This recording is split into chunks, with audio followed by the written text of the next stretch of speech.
If someone sins by failing to testify when he hears a public charge about something he has witnessed, whether he has seen it or learned of it, he shall bear the iniquity. Or if a person touches anything unclean, whether the carcass of any unclean wild animal or livestock or crawling creature, even if he is unaware of it, he is unclean and guilty. Or if he touches human uncleanness, anything by which one becomes unclean, even if he is unaware of it, when he realizes it, he is guilty.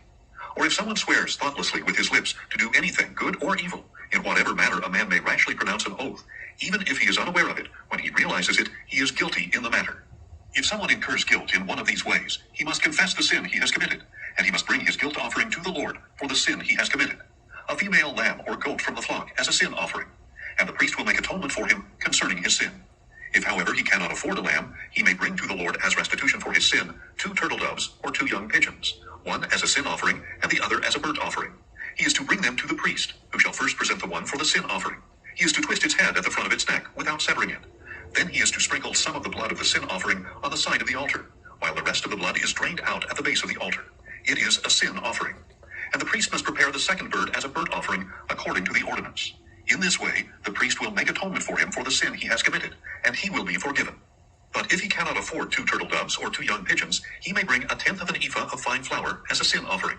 He must not put olive oil or frankincense on it, because it is a sin offering.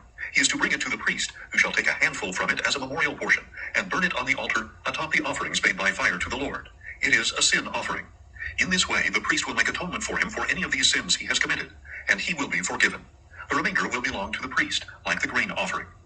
Then the Lord said to Moses, if someone acts unfaithfully and sins unintentionally against any of the Lord's holy things, he must bring his guilt offering to the Lord, an unblemished ram from the flock, of proper value in silver shekels, according to the sanctuary shekel. It is a guilt offering. Regarding any holy thing he has harmed, he must make restitution by adding 1/5 of its value to it, and giving it to the priest, who will make atonement on his behalf with the ram as a guilt offering, and he will be forgiven. If someone sins and violates any of the Lord's commandments, even though he was unaware, he is guilty, and shall bear his punishment. He is to bring to the priest an unblemished ram of proper value from the flock, as a guilt offering. Then the priest will make atonement on his behalf for the wrong he has committed in ignorance, and he will be forgiven. It is a guilt offering. He was certainly guilty before the Lord. Leviticus 6. And the Lord said to Moses, if someone sins and acts unfaithfully against the Lord, by deceiving his neighbor in regard to a deposit or security entrusted to him or stolen, or if he extorts his neighbor or finds lost property and lies about it and swears falsely, or if he commits any such sin that a man might commit, once he has sinned and becomes guilty, he must return what he has stolen or taken by extortion, or the deposit entrusted to him, or the lost property he found, or anything else about which he has sworn falsely. He must make restitution in full, add 1/5 of the value, and pay it to the owner on the day he acknowledges his guilt. Then he must bring to the priest his guilt offering to the Lord, an unblemished ram of proper value from the flock. In this way, the priest will make atonement for him before the Lord, and he will be forgiven for anything he may have done to incur guilt. Then the Lord said to Moses, command Aaron and his sons that this is the law of the burnt offering. The burnt offering is to remain on the hearth of the altar all night until morning, and the fire must be kept burning on the altar. And the priest shall put on his linen robe and linen undergarments, and he shall remove from the altar the ashes of the burnt offering that the fire has consumed, and place them beside it. Then he must take off his garments, put on other clothes, and carry the ashes outside the camp to a ceremonially clean place. The fire on the altar shall be kept burning. It must not be extinguished. Every morning the priest is to add wood to the fire, arrange the burnt offering on it, and burn the fat portions of the peace offerings on it. The fire shall be kept burning on the altar continually. It must not be extinguished. Now this is the law of the grain offering. Aaron's sons shall present it before the Lord in front of the altar. The priest is to remove a handful of fine flour and olive oil, together with all the frankincense from the grain offering, and burn the memorial portion on the altar as a pleasing aroma to the Lord. Aaron and his sons are to eat the remainder. It must be eaten without leaven in a holy place. They are to eat it in the courtyard of the tent of meeting. It must not be baked with leaven. I have assigned it as their portion of my offerings made by fire. It is most holy, like the sin offering and the guilt offering. Any male among the sons of Aaron may eat it. This is a permanent portion from the offerings made by fire to the Lord, for the generations to come. Anything that touches them will become holy.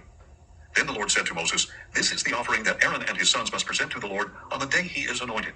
1/10 of an ephah of fine flour as a regular grain offering, half of it in the morning and half in the evening. It shall be prepared with oil on a griddle.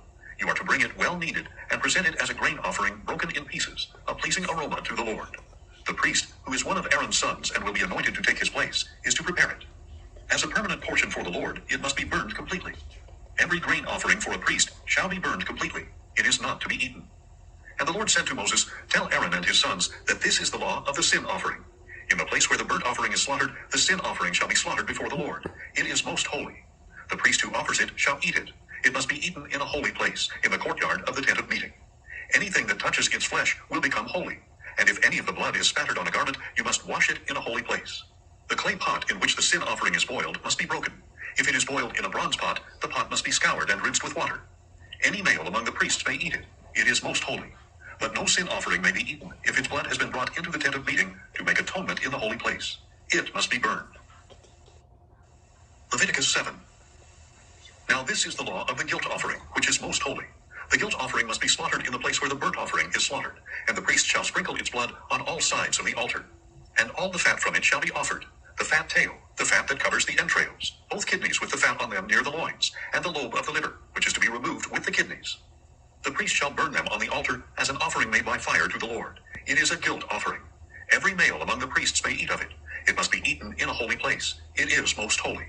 The guilt offering is like the sin offering. The same law applies to both. It belongs to the priest who makes atonement with it. As for the priest who presents a burnt offering for anyone, the hide of that offering belongs to him. Likewise, every grain offering that is baked in an oven, or cooked in a pan, or on a griddle, belongs to the priest who presents it. And every grain offering, whether dry or mixed with oil, belongs equally to all the sons of Aaron. Now this is the law of the peace offering that one may present to the Lord. If he offers it in thanksgiving, then along with the sacrifice of thanksgiving, he shall offer unleavened cakes mixed with olive oil, unleavened wafers coated with oil, and well-kneaded cakes of fine flour mixed with oil.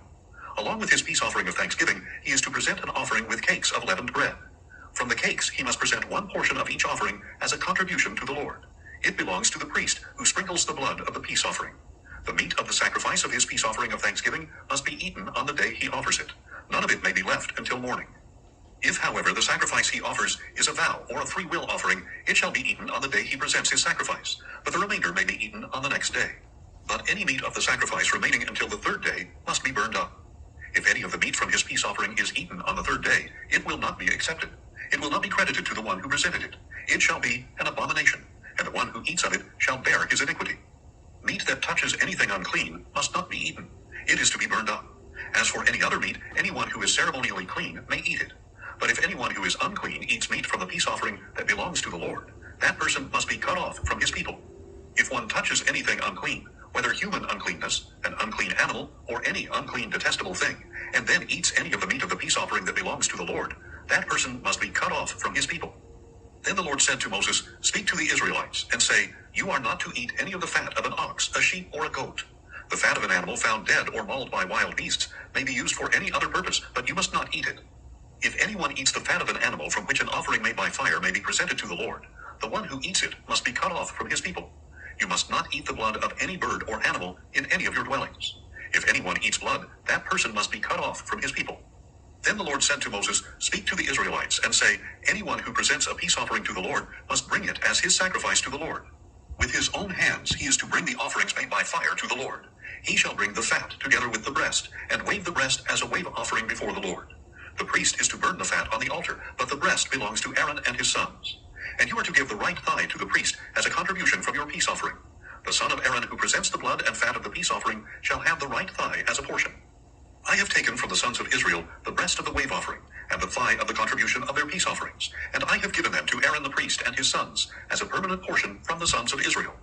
This is the portion of the offerings made by fire to the Lord for Aaron and his sons, since the day they were presented to serve the Lord as priests. On the day they were anointed, the Lord commanded that this be given them by the sons of Israel. It is a permanent portion for the generations to come.